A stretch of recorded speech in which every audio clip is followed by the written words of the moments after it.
Saudara Rektor Udayana ditetapkan sebagai tersangka kasus korupsi. Lalu apa peran Rektor Udayana dalam kasus korupsi dana sumbangan mahasiswa baru? Kita tanyakan langsung kepada Aspitsus Kejati Bali, Agus Eko Purnomo. Selamat malam, Pak Agus. Selamat malam, Mbak Asti. Ya, Pak Agus, jadi sebenarnya seperti apa keterlibatan dari Rektor Universitas Udayana dalam kasus korupsi dana sumbangan mahasiswa baru ini, Pak Agus? Yang bersangkutan sebagai ketua panitia penerimaan SPI di Udayana tahun 2018 sampai 2020.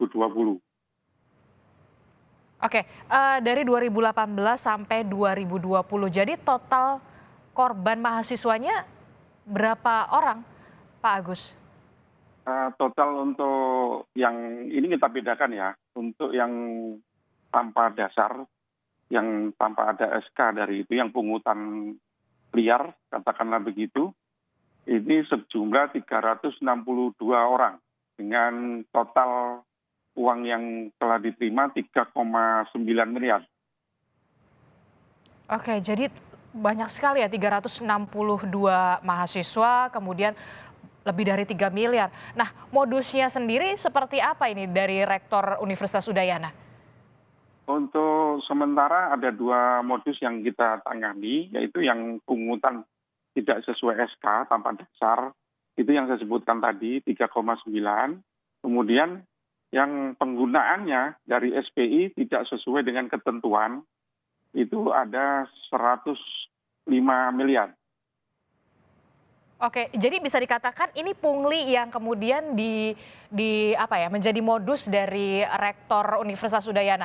Nah, pungutan liarnya ini dibalutnya seperti apa? Apakah uang gedung atau uang seperti apa? Ini kan kalau nggak salah jalur mahasiswa atau jalurnya mandiri begitu ya?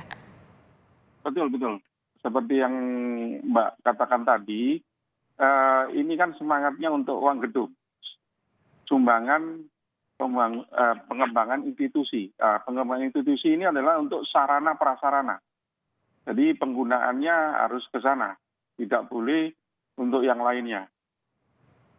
Oke, jadi ada pungli sarana dan prasarana begitu ya, Pak Agus? Nah, penggunaan Mbak. sarana dan prasarana. Nah, selain Ya. dari Rektor Udayana ini dalam kasus korupsi ini ada berapa tersangka lagi? Kan tidak mungkin sendirian ini Rektor dari Universitas Udayana ini. Kemarin sudah kita tetapkan 3 orang kan sebagai tersangka. Ini dari 3 ini sudah memberikan keterangan dan memberikan keterangan bahwa diperintah oleh yang bersangkutan. Itu sebagai ketua panitia. Demikian, Mbak. Oke, Pak Agus, ini ada kerugian negara dan juga ada kerugian perekonomian negara dalam kasus ini. Bisa dijelaskan, Pak Agus?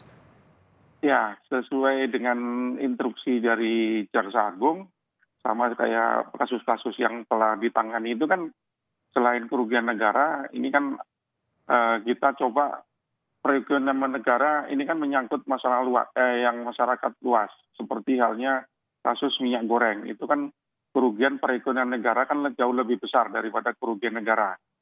Perekonomian negara ini kan masyarakat terutama di daerah Bali dan Indonesia Timur ini kan banyak mahasiswa yang kuliah di Udayana. Itu, Mbak. Oke, nah saya balik lagi deh, Pak Agus. Ini kan tadi ada bisa dikatakan dalam tanda kutip pungli penggunaan sarana dan prasarana. Ini kalau bisa disebutkan, biasanya universitas atau Rektor Universitas Udayana ini mematok harga berapa untuk satu mahasiswa atau mahasiswi untuk jalur mandiri ini? Ini berbeda-beda, Mbak. Untuk dari tahun ke tahun itu berbeda-beda. Ada juga yang tahun 2019 atau 2020 ya, itu ada levelnya, levelisasi. Di level itu ada yang maksimal 1,2 miliar. Untuk satu mahasiswa? Iya. Itu paling besar 1,2 miliar itu untuk dipatok Iya. biayanya? Iya, tadi sudah kita periksa juga yang 500, 700, 1 miliar, 1,1, 1,2 sudah kita lakukan pemeriksaan tadi. Oke, jadi mahasiswa-mahasiswi yang ingin masuk jalur mandiri ke Universitas Udayana ini harus membayar 500 juta, 700 juta, 1,2 miliar, bahkan yang paling besar begitu. Ini rata ke semua fakultas atau ada fakultas tertentu? Ada fakultas tertentu, Fakultas apa, Pak? terutama untuk fakultas kedokteran sama teknik yang tinggi. Oke, jadi karena peminatnya tinggi, fakultas kedokteran, fakultas teknik itu tarifnya berbeda-beda ya, lebih lebih mahal begitu ya, Pak Agus ya? Betul, betul, betul, Mbak. Oke, nah setelah ini apakah ada kemungkinan penambahan tersangka setelah penetapan tersangka Rektor Universitas Udayana ini, Pak Agus? Kita masih dalami, Mbak, bagaimana nanti keterangan yang bersangkutan, keterangan dari saksi-saksi yang lain, nanti coba kita ini terus kembangkan. Oke, untuk mahasiswa dan juga mahasiswinya sendiri, kan tadi Pak Agus sebutkan ada lebih dari 300 mahasiswa begitu ya.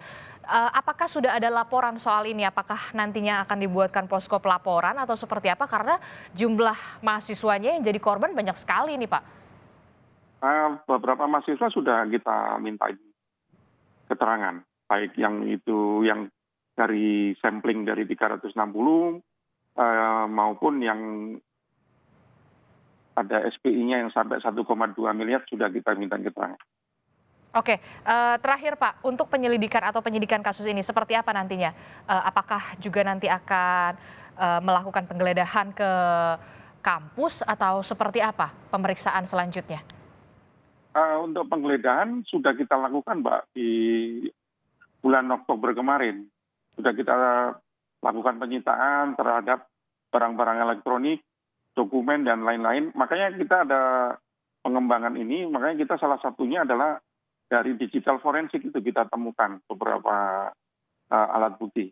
Oke, alat buktinya apa saja Pak kalau boleh tahu?